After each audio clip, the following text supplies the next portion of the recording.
పెట్టేసి చల్లారిన తర్వాత కాసేపు ఫ్రిడ్జ్లో అలా పెట్టేసి ఒక 5 minutes తర్వాత తీసి ప్యాన్ కేక్స్ని వేసుకోవాలి. దీన్ని మనం షుగర్ సిరప్ అని కూడా పిలవచ్చు, బెల్లం పాకం అని కూడా పిలవచ్చు. సో ఇది చల్లారిన తర్వాత అందులో వేసుకోండి, వడగట్టేసి. ఓకేనా?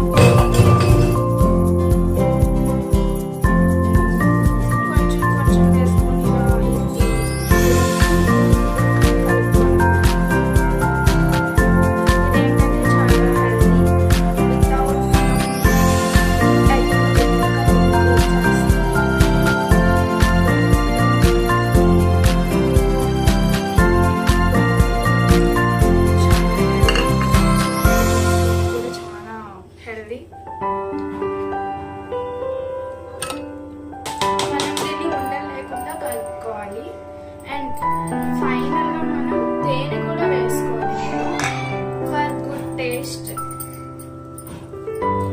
దీన్ని దోశ పిండి టైప్లో చేసుకోవాలి.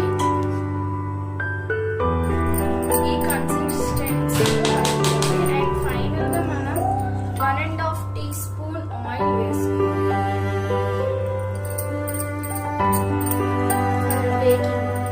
అండ్ దీన్ని 5 minutes అలా ఫ్రిడ్జ్లో ఉంచండి.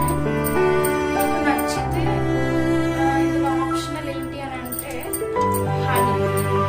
సో ఈ honey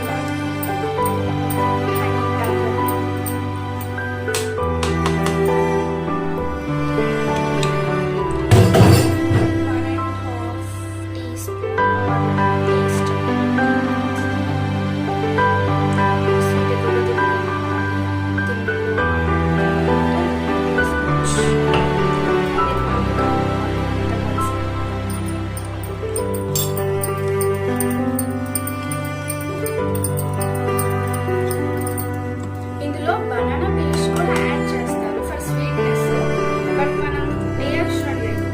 without bananas, without milk and without eggs కూడా మనం ఇలా చేసుకోవచ్చు. కేక్ ఎలా ప్రిపేర్ చేస్తామో ప్యాన్ కేక్ అనమాట. ఓకేనా? ప్యాన్ కేక్లో ఈ రాగి పిండి, ఫ్లోర్ అండ్ షుగర్ ఆర్ రాగి జావలా ఎలా చేస్తారో సేమ్ ఈ కన్సిస్టెన్సీలో వచ్చి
ఈ ప్యాన్ కేక్ ని ఓవెన్ లో మనం చేయట్లేదు, ప్యాన్